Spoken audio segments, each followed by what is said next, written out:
आणि आता त्यानंतर कळलं विधानसभा निवडणुकीच्या प्रचारामध्ये केवळ आणि केवळ गाजरांचा पाऊस पडलेला होता। मित्र हो, नमस्कार।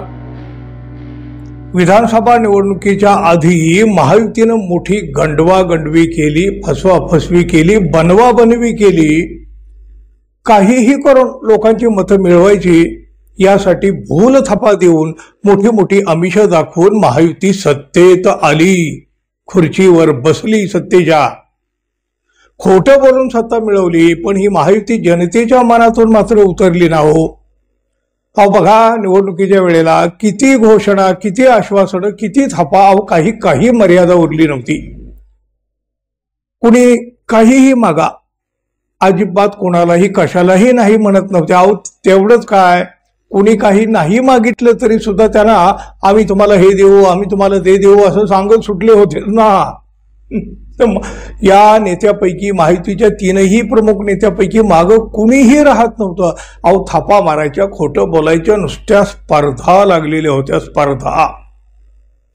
देवेंद्र फडणवीस असोत, एकनाथ शिंदे असोत किंवा मग अजित पवार असोत, नुसत्या घोषणा, नुसती आश्वासनं।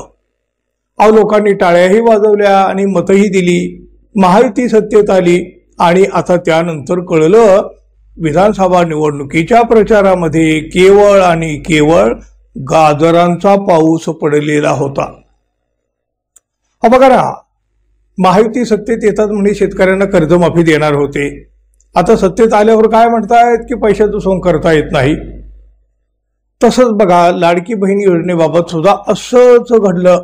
निवडून आल्यावर 2100 रुपये देऊ म्हणाले होते, त्यातही हात वर। अहो त्यात आता कित्येक लाडक्या बहिणींना वगळलं, कित्येकांना 500 रुपयावर आणून ठेवलं। फसवणूक, फसवणूक आणि फसवणूक।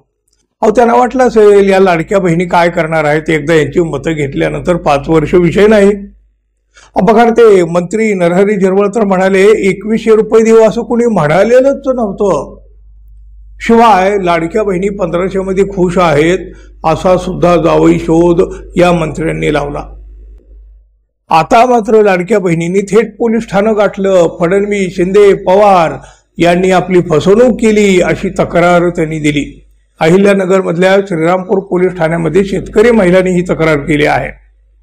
या नेत्यावर म्हणजे या नेत्यांच्या विरोधामध्ये गुन्हा दाखल करण्यात यावा अशी मागणी देखील या वानखेडे, सुनीता वानखेडे, कोमल वानखेडे वगैरे या लाडक्या बहिणींनी केली आहे। शेतकऱ्यांनी कर्जमाफीवरून दाखल केलेल्या तक्रारीनंतर आता शेतकरी महिलांनी म्हणजे या लाडक्या बहिणींनी महायुती सरकारच्या विरोधामध्ये फसवणुकीची तक्रार दाखल केली आहे। संघटित गुन्हेगारी, फसवणूक, विश्वासघात करणं असे मुद्दे या तक्रारीमध्ये आहेत। शेतकरी म्हणजे जे कर्जदार शेतकरी आहेत ते नवनाथ दिघे, ते प्रकाश जाधव, श्रीराम त्रिवेदी यांनी सुद्धा फसवणुकीची तक्रार पोलीस ठाण्यात दाखल केलेली आहे। पोलिसांनी जर गुन्हा दाखल केला नाही तर हे शेतकरी आणि या लाडक्या बहिणी 5 मे रोजी छत्रपती संभाजीनगर उच्च न्यायालयामध्ये दाखल करणार आहेत एक याचिका। ही याचिका दाखल करून सरकार विरुद्ध फसवणुकीचा गुन्हा दाखल करण्याची मागणी आता न्यायालयात केली जाणार आहे। श्रीरामपूर पोलिसांनी शेतकरी महिलांच्या तक्रारी अर्ज जो त्यांनी दिलेला होता तो त्यांनी दाखल करून घेतला, पण तेवढ्यावर काय होतंय हो, पुढं काय कारवाई होणार का, हाच तर खरा महत्वाचा प्रश्न आहे। आणि म्हणूनच याकडे आता सगळ्यांचं लक्ष लागलं आहे।